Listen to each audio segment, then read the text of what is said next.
मुख्यमंत्री ने दी शहीदों को श्रद्धांजलि। उत्तराखंड मुख्यमंत्री पुष्कर सिंह धामी कड़ी सुरक्षा के बीच मसूरी शहीद स्थल पहुंचे, जहां मुख्यमंत्री पुष्कर सिंह धामी शहीद स्थल पर उत्तराखंड राज्य में अपने प्राणों का न्यौछावर करने वाले अमर शहीदों को याद कर श्रद्धांजलि दी। वहीं इस मौके पर उत्तराखंड राज्य आंदोलनकारियों को सम्मानित भी किया। मुख्यमंत्री धामी ने अपने संबोधन में कहा, उत्तराखंड राज्य को बनाने में कई लोगों ने शहादत दी है, जिसके बाद हमें उत्तराखंड मिला। नवभारत समाचार मसूरी से मनीष गंगोली की रिपोर्ट।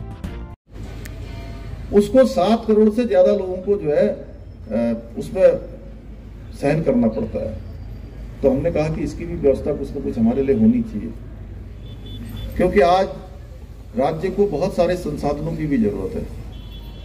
राज्य को अगर हमने हिंदुस्तान के श्रेष्ठ राज्यों में शामिल करना है तो हमको हर क्षेत्र में श्रेष्ठ होना पड़ेगा। और ये जो शहादत के दिवस हैं, श्रद्धांजलि दिवस है, उस दिवस पर हमको यह भी संकल्प लेना चाहिए कि जो हमारे शहीदों के सपने थे, हमारे आंदोलनकारियों के सपने थे, उन सपनों में था कि उत्तराखंड जो है एक हमारा राज्य अलग होगा और वो हिंदुस्तान के एक श्रेष्ठ राज्यों में से होगा।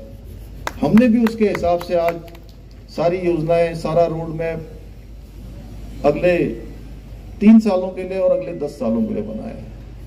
3 सालों का रोड मैप है कि 2025 में जब हमारे राज्य स्थापना का 25 साल पूरे होंगे, रजत जयंती वर्ष हम जब बना रहे होंगे, उस समय हम हर क्षेत्र में, हर दिशा में, हर विभाग में, हर काम में हम हिंदुस्तान के श्रेष्ठ राज्यों में से एक हैं।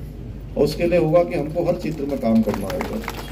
हर क्षेत्र में हम लोग काम करेंगे और अपनी अपनी जिम्मेदारी समझ के एक वर्क कल्चर जो पूरे देश के अंदर मोदी जी के प्रधानमंत्री बनने के बाद हुआ है।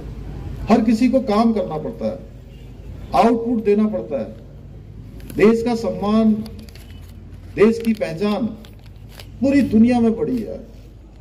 आज भारत, पहले भारत को लोग समझते थे भारत पिछलग्गू भारत है, भारत दब्बू भारत है, लेकिन इन सालों में भारत की पहचान बन गई है कि भारत श्रेष्ठ भारत, समर्थ भारत, समृद्ध भारत, शक्तिशाली भारत और दुनिया को दिशा देने वाला भारत, दुनिया का नेतृत्व करने वाला भारत।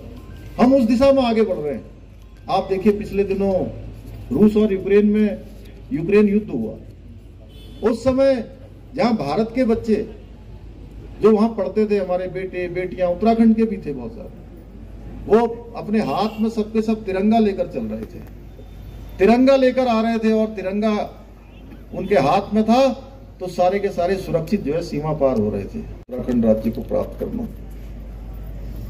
कितनी मुश्किल से उत्तराखंड राज्य मिला। और वास्तव में जैसा अभी युद्ध सिंह गुंचुला जी कह रहे थे, खटीमा गोलीकांड के शहीद हों, मसूरी गोलीकांड के शहीद हों, चाहे हमारे देहरादून के शहीद हों, रामपुर तिराहा कांड के शहीद हों, हमारी वो बहनें हों जिनके साथ तमाम प्रकार का अत्याचार हुआ, उन सबको हम इस दिवस पर याद करते हैं। पिछले वर्ष भी मैं यहाँ आया था, गणेश जोशी जी भी आए थे, हमारे और निगण भी आए थे। सभी ने, हम लोगों ने उनकी श्रद्धांजलि सभा में भाग लिया था, इस वर्ष भी भाग ले रहे हैं। ये दिन हमको ये स्मरण दिलाता है कि ये उत्तराखंड राज्य हमको आसानी से नहीं मिला है।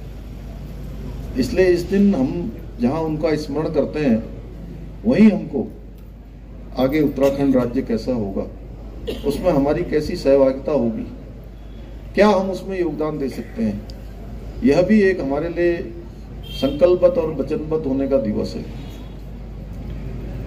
इन सब बातों को लेकर जहां सरकार काम कर रही है, हमारा लक्ष्य और ध्येय बिल्कुल साफ है कि हम लगातार उत्तराखंड राज्य हिंदुस्तान के श्रेष्ठ राज्यों में शामिल हो, उसको लेकर लगातार काम कर रहे हैं, लगातार योजनाएं बना रहे हैं, विकास के कामों को आगे बढ़ा रहे हैं। और इसमें हमारे देश के प्रधानमंत्री माननीय मोदी जी का भी लगातार हमको आशीर्वाद प्राप्त है।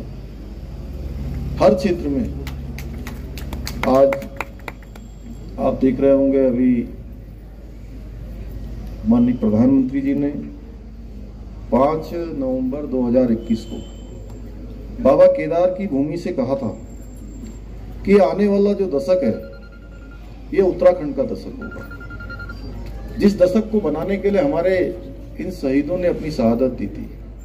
हजारों हजार लोगों ने सड़कों पर आकर आंदोलन किया था, भूखे प्यासे और लाठी और गोली खाई थी। उनके सपनों के अनुरूप उत्तराखंड बनेगा।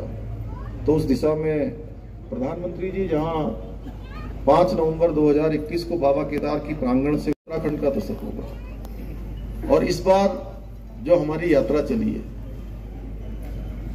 इस बार की यात्रा में जहां 6 मई को केदार बाबा के कपाट खुले थे, 8 तारीख को बद्रीनाथ जी के कपाट खुले थे, अभी तक चारों धाम और पूरी यात्रा में 30 लाख से भी ज्यादा श्रद्धालुओं ने अभी तक दर्शन कर लिए, जो अपने आप में एक रिकॉर्ड है।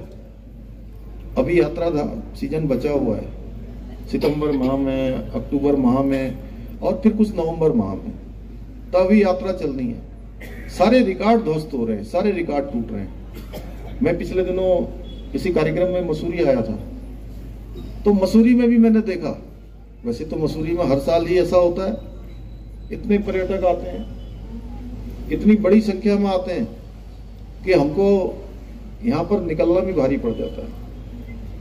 प्रशासन के लिए, शासन के लिए, सब लोगों के लिए एक चुनौती होती है। लेकिन इस साल वह भी रिकॉर्ड यहाँ का भी टूटा है। जगह नहीं थी, और जो यात्रा हमारी 2 साल चल नहीं पाई, 2 साल यात्रा न चल पाने के कारण से इस बार पूरा दबाव हमारे ऊपर यात्रा का भी था। उसको भी व्यवस्थित किया गया, धीरे धीरे चलाया गया। मैं आपको बताऊं कि केदारनाथ में जहां की अधिकतम क्षमता एक रात में रहने वालों की मात्र 15,000 है, और जिस दिन कपाट खुल रहे थे, कपाट खुलने वाले दिन 25,000 से भी ज्यादा लोग वहां पहुंचे। सब प्रशासन के, हम लोगों के बिल्कुल हाथ पांव सबके फूल गए कि कैसे व्यवस्थित होगा। किसी तरीके से व्यवस्थित किया गया। मसूरी भी ठंडा रहता है, लेकिन वहां तो माइनस में तापमान रहता है कि कहीं कोई घटना न घटित हो जाए। लेकिन बाबा केदार की कृपा से ठीक प्रकार से वो व्यवस्थित हो गई, और उसका वो रात भी निकल गई और पूरा सीजन भी निकल गया। अभी कावड़ यात्रा हुई थी कुछ दिनों पहले, कावड़ यात्रा में भी इस बार सारे रिकॉर्ड ध्वस्त हो गए। 4 कावड़ियों ने इस बार उत्तराखंड से हमारी मां गंगा का जल लेकर अपने अपने स्थानों पर गए, जो अपने आप में एक रिकॉर्ड है। और अच्छी बात यह थी कि इस बार हमने कहा कि सरकार की तरफ से जहां आने वाले श्रद्धालु हैं, पर्यटक हैं, हम लोग उनको अतिथि देवो भव की तर्ज पर, कि वो हमारे अतिथि है। जहां वो हमारे यहाँ पर पर्यटन को बढ़ाने का काम करते हैं, आजीविका को बढ़ाने का काम करते हैं, लोगों के रोजगार को बढ़ाने का काम करते हैं, वहीं जो शिव भक्त कावड़ी है वो कहीं ना कहीं भगवान के एक गण के रूप में हमारे यहाँ पर आते हैं। तो हमने पहली बार व्यवस्था करी इस बार। मुझे पहले का फीडबैक बताया गया कि किसी भी यात्रा में सरकार के द्वारा कावड़ यात्रा के लिए कोई बजट नहीं दिया जाता है। रतोड़ी साहब, कुंभ यात्रा होती है तो कुंभ यात्रा में कई सैकड़ों करोड़ का यात्रा चला जाता है बजट कुंभ करवाने के लिए। तो मैंने वहां जाकर बैठक ली पहली बार हरिद्वार में। मैंने पूछा कि कुंभ में कितना बजट आता है। बोले साहब हर बार का बजट अलग अलग है, लेकिन सैकड़ों करोड़ से कम कभी नहीं होता है। तो मैंने कहा कितने लोग आए थे पिछली बार कुंभ में? तो बोले लाखों में थे।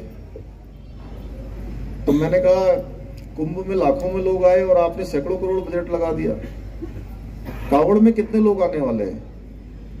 तो उन्होंने कहा कावड़ में करोड़ों तो संख्या जाने ही वाली है, 3 करोड़ 4 करोड़ के लगभग अनुमान लगाया। तो मैंने कहा जब 4 करोड़ लोग आएंगे तो आप बजट की व्यवस्था नहीं करेंगे तो कैसे उनके लिए इंतजाम होगा, कैसे पानी पीने का इंतजाम होगा, कैसे लाइट का इंतजाम होगा, कैसे शौचालय का स्थान होगा, कैसे अस्पतालों के लिए जो है अलग से व्यवस्था होगी, गाड़ियों की व्यवस्था होगी। तो इस बार पहली बार ऐसा हुआ कि हमने कांवड़ यात्रा के लिए भी उत्तराखंड सरकार की तरफ से वहां पर बजट आवंटित किया और मैंने स्वयं जाकर वहां कर शिव भक्त जो हमारे कांवड़िया आए उन सबका मैंने अभिनंदन किया। उत्तराखंड की देवतुल्य जनता की तरफ से स्वागत किया, उनका अभिनंदन किया। उसका असर यह हुआ कि हर बार कांवड़ यात्रा में कहीं ऊंच नीच होती थी, कहीं आपस में लड़ाई भी हो जाती थी, कहीं प्रशासन के साथ टकराव भी हो जाता था।